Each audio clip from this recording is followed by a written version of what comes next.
घी शुद्ध नहीं है उसमें।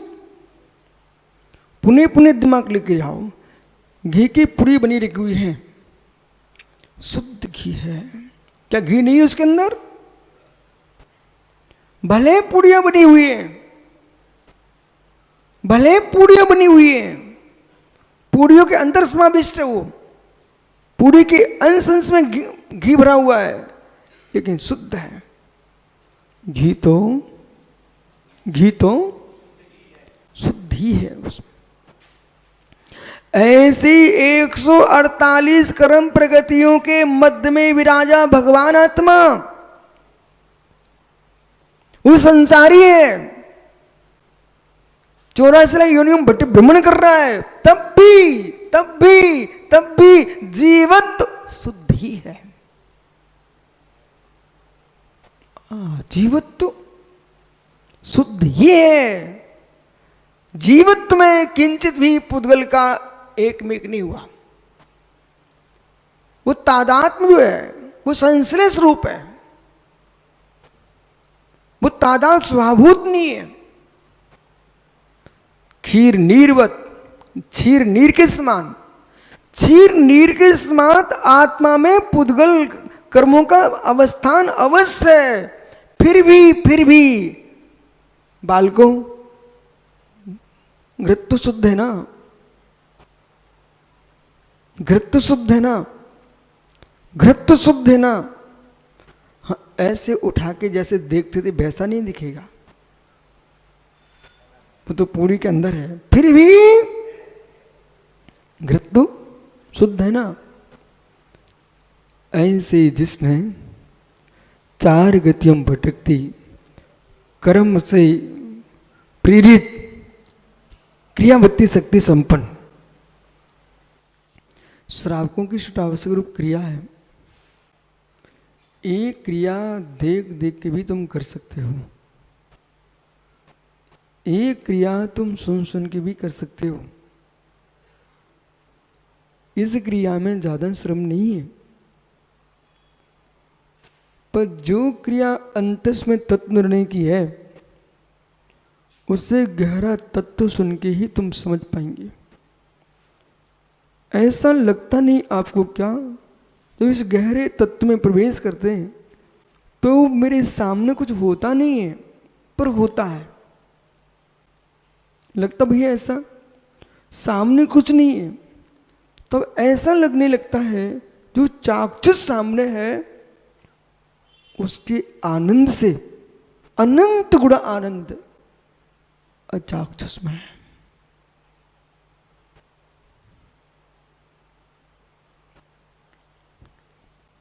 शुभ क्रिया अशुभ क्रिया, इन 2 क्रियाओं को जो उपयोग जन्य क्रिया है ये सामान्य है बातें। इनके करते हुए जो योगी की योग धारा है, जो योगी की योग धारा है जिससे आप लोग सुना होगा, योगी निमग्न रहता है, जिसमें वो निमग्नता का जो विषय है वो क्या है, जिसका वेदन जन सामान्य नहीं कर पा रहा है। जन सामान्य का प्रवेश मूर्तिक पौद्गलिक स्थूल द्रव्यों पर है। जन सामान्य का प्रवेश उन धार्मिक धर्म पर है जो स्थूल मंदिरों के धर्म हैं। जन सामान्य का नहीं प्रवेश चैतन्य जिनालय के भीतर का जो धर्म है, और चैतन्य जिनालय के मध्य का जो धर्म है वो एक अलग लोक है जिसमें निर्णय चल रहा है। सामने शरीर को शालिनी खा रही है, सूले बसूले चल रहे हैं, घानी में पेला जा रहा है, रक्त की धार बह रही है, चील नेत्र निकाल के ले गया, जिस शिला पर बैठे हो उसको तपते मान कर दिया। ध्यान में लीन थे, सीधा गर्दन ही कोई निकाल के ले गया, निकाल के गर्दन ही ले गए सीधा। शरीर इधर धड़ ऊपर ले गया, ऊपर के ऊपर। ओह, मुड़ियाज अजगर के मुख में प्रवेश, सिंह ने पंजे मार के मुख में रख लिया। उस समय का जो मुनि है उससे वंदना करो, उस समय का जो मुनि है उसे नमस्कार करो, और फिर देखो उनके परिणाम को। एक बार के साधना से बोला ये स्थान नहीं मिलने वाला, विश्वास मान। जरा से मच्छर के लिए कछुआ छाप आलोट लगा के जी रहे हूं, बे यहाँ इस साधना को कहां पा सकेंगे। जरा सी मक्खी ने काटा तो तड़प गए, वो ये मिलता तुमको हार्दिक मार्ग, वहां पहुंचेगा जब जब एक नारायण कृष्ण की मटकी का खेल चलता है। सुब्रत सागर जी वो बहुत दूर जाकर मटकी टांग देते हैं। एक दिन के अभ्यास से वो कोई मटकी नहीं फोड़ सकता। यादव जी, वो एक दिन के अभ्यास से मटकी फोड़ देगा कोई?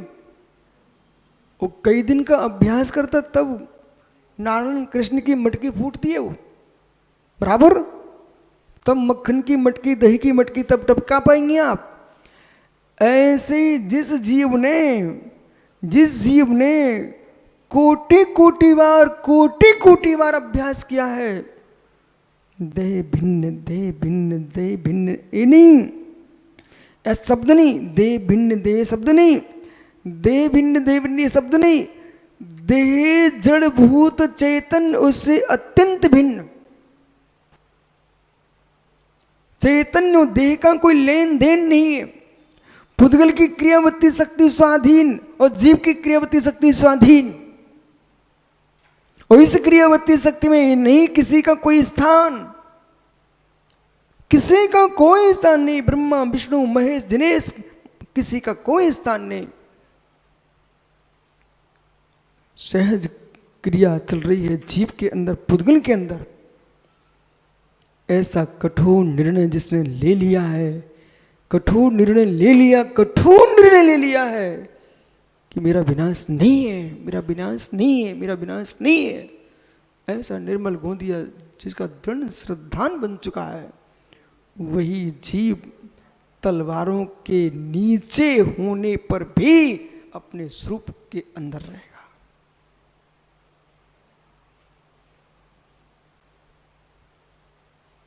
देखने वाले देख रहे हैं कि राज कोलू के अंदर हैं, और वे भगवान जिनेश्वर सिद्धालय की ओर चले गए।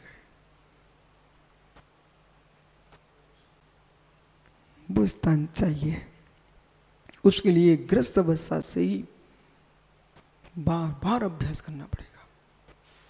ग्रस्त अवस्था से ही बार बार अभ्यास करना पड़ेगा। ग्रस्त बन के सामायिक करोगे तो साधु की सामायिक कर पाओगे, और साधु बन के सामायिक करोगे तब उपसर्ग जय साधु बन पाओगे।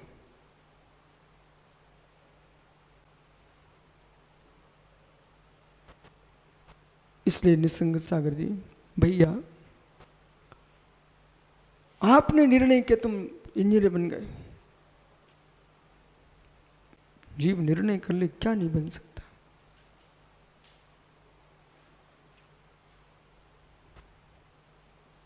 मतलब इस देह के अंदर विराजे जीवत्व के अंदर आपको झांक झांक करके, जैसे कोई देह वैज्ञानिक, शरीर वैज्ञानिक एक एक अंश अंश, कितनी हड्डियां, कितनी स्रा जाले, कितनी नसें हैं, कितना मलमूत्र भरा है, कितना वीर है, कितना वशा है, कितना मज्जा है, कितना शुक्र है, कितना मस्तिष्क इसके अंदर है, ये सब कुछ, कितना मूत्र है, कितनी मेरे मित्र कोशिकाएं हैं, इस सबको सुख हमारे भगवती आराधना मणिकर्णिका कल्याण कार्यक्रम ग्रंथ में सब लिखा है।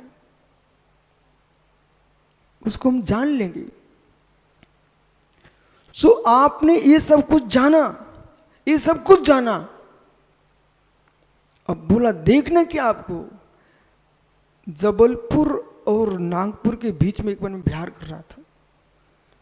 तो वहाँ रात्रि में जहाँ विश्राम हुआ था, रात्रि भर वहाँ मिट्टी के ट्रक भर भर के जा रहे थे।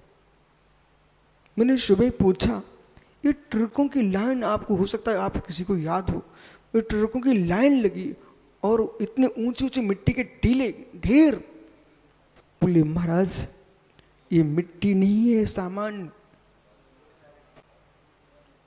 ये मिट्टी नहीं है सामान। आप थे ना, आप थे भैया, वो मिट्टी नहीं सामान सुपर से आ गई। उस मिट्टी के अंदर मैग्नीज, लोहा, जस्ता, तामा।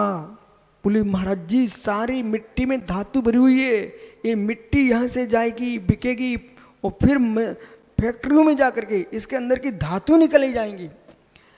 जैसे आप उस मिट्टी के अंदर की धातु जो है ना मशीन में जाकर के आपके फैक्ट्रियों में जाकर के उनको आप तपा करके निकालते हो, ऐसे इस जड़ सप्त धातु के अंदर इस धातु, ये 7 धातु का शरीर है, इस 7 धातु के शरीर में एक चैतन्य धातु मिली हुई है। तो जैसे कि चाहे बल्लरी हो चाहे विशाखापट्टनम हो, कहीं लोहा निकलता है बल्लरी में कर्नाटक में, तो भिलाई के इस्पात कारखाने में कहां से आ रही है सब? तो मित्र और विशाखापट्टनम में निकल रहा है ना, तो कहीं आपके यहां सोना भी निकलता है। पर ऐसा सोना नहीं निकलता कि उठा के दिल्ली उठा के ले जाओ। वो कच्चा सोना किस में होता है? पाषाण में ही तो होता है, मिट्टी में ही तो निकलता है, हीरा पन्ना के खेतों में निकलता है, चट्टानों में निकलता है, पर्वतों पर निकलता है। जैसे कि तब अब सोचिए अग्नि की क्या महिमा है, तापमान की क्या महिमा है। तापमान के माध्यम से धातुओं के मिश्रण को अलग पृथक कर लिया जाता है। ये तापमान का प्रभाव देखो आप। ऐसे तो तापमान के प्रभाव से आप उन धातुओं से पृथक कर लेते हो जिस तो को पृथक करना चाहते हो। ऐसे ही चैतन्य धातु को सप्त धातुमय शरीर से तुम्हें पृथक करना है, तो फिर तुमको तापमान देना पड़ेगा तपस्या का। यह है उत्तम तप, यह है उत्तम तप। अभी आप लोग जो प्रवचन चल रहे हैं ना बेटा, वे रट्टम रट्टा वाले चल रहे हैं, जो परंपरा में चले आ रहे हैं। अंदर प्रवेश करके प्रवचन करिए हम।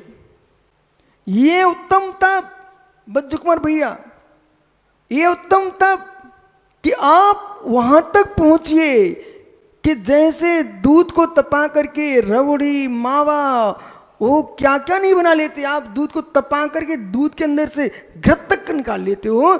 इसी प्रकार से उदाहरण देके बैठ जाने का काम नहीं है। अब अंदर निर्णय करो कि ओ, तब जिनागम में का अंतरंग बहिरंग जो तपों की व्याख्या की गई है, जे जाया झाड़गिए कम कलंक रहे। ध्यान की अग्नि से कर्म कलंक का दहन करते हैं और कर्म का दहन हो जाएगा तो फिर वो चैतन्य धातु अवशेष। परम योगेश्वर जो गहरे निर्णय में जाते हैं, मालूम संजय सागर महात्मा जी, किसी कुत्ते के ऊपर ट्रक चढ़ गया, तुमको लाश पड़ी दिख रही है, कहीं युद्धों की सूचनाएं मिल रही हैं, हजारों लोग मर रहे हैं, लोग खींच के यार एक किनारे रख देते हैं, एक किनारे रख रहे हैं। हॉस्पिटलों में जाओ, एक निश्चित स्थान बना हुआ है, कोई मुर्दे को लेने नहीं आया, वहाँ उठा के रख देते। पुलिस थाने जाओ, वहाँ तुम्हें मिल जाएगा स्थान। भैया जैसे कि दूसरे के सबको, अब यहाँ ध्यान देना, जैसे दूसरे के सबको ऐसे उठा के किनारे रख दिया जाता, कोई प्रयोजन नहीं है। ऐसे ध्यान में योगीश्वर अपने इस सब को अलग कर लेते हैं, वह कोई प्रयोजन नहीं है। भगवान आत्मा में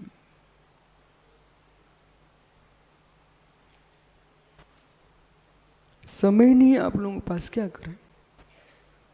शवासन से ध्यान करो।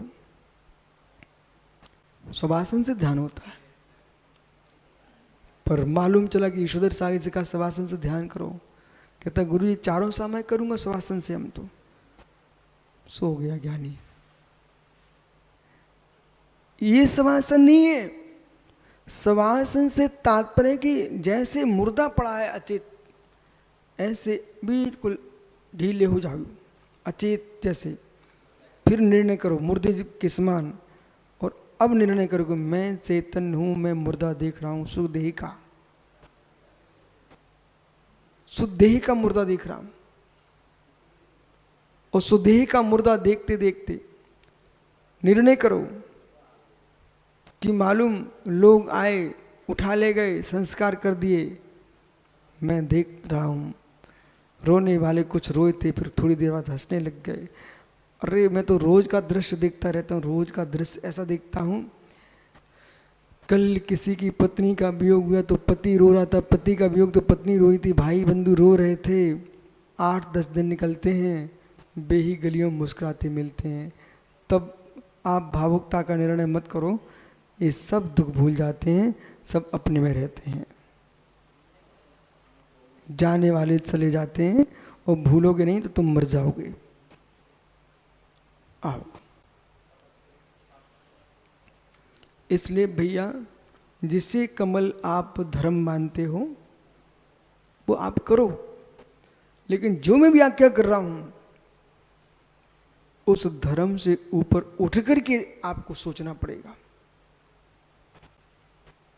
और यहां पर जो आप कर रहे हो उसका निषेध नहीं करूंगा मैं। भूल कहां हो रही निश्चय भाषियों की, वे व्यवहार का निषेध कर बैठते हैं, वो पागलपन है। करना क्या चाहिए? दूध कढ़ाई में डाला था, दूध कढ़ाई में डाला था, मावा बनेगा किसमें? दूध कढ़ाई में डाला था, कढ़ाई का निषेध नहीं, दूध का निषेध नहीं। आप तो अग्नि को तेज करो और घोंटते रहिए। मित्र, उसी कढ़ाई के अंदर जिसमें दूध भरा हुआ था, उसी कढ़ाई के अंदर आपको मावा पर्याय मिलेगी, उसी कढ़ाई के अंदर। ऐसे इसी व्यवहार धर्म के अंदर तुम घोंटना शुरू कर दो, घोंटते रहो, तुमको शुद्धात्मा प्रकट मिलेगी।